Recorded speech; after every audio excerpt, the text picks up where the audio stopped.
little bully. There was a small boy called Ravi. He was in the 5th standard. He was strong and he loved to tease all the boys and girls who went to school with him. What he loved to do the most was to pinch.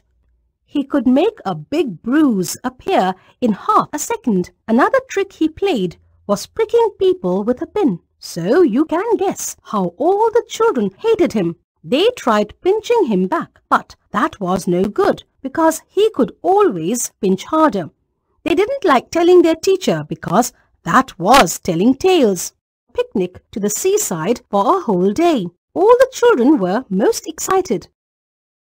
On that day, the sun shone bright and all the children were wild with excitement.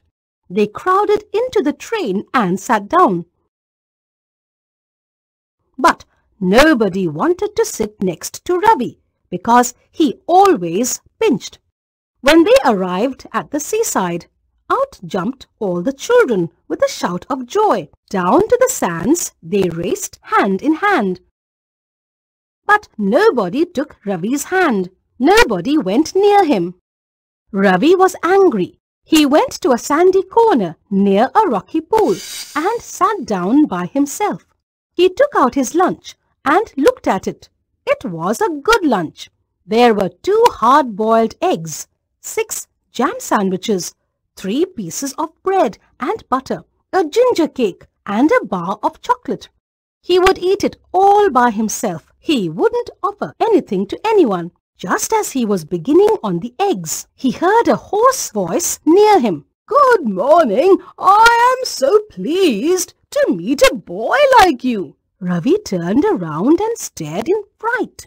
Crab Ravi sideways out of the pool. His eyes were on the ends of short stalks, and he looked most queer.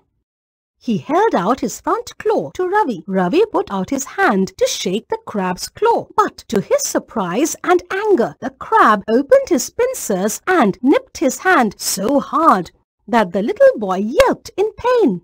"Ah, here is my good cousin," said the crab pleasantly. And to Ravi's horror, he saw a large, sandy lobster crawling heavily out of the pool.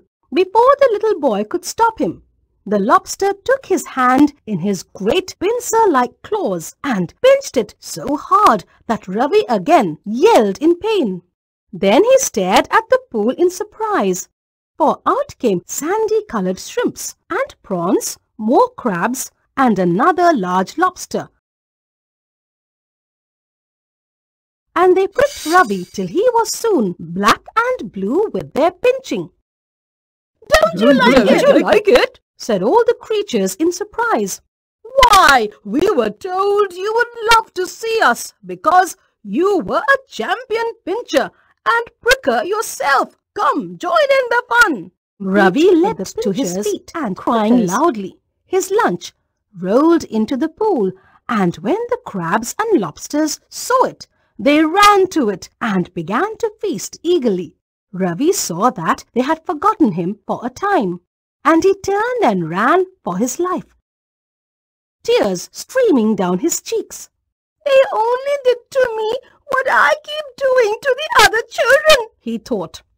"But how it hurts, and how I hated those crabs and lobsters. I suppose the other children hate me too. Well, I jolly well shan't pinch or prick any more."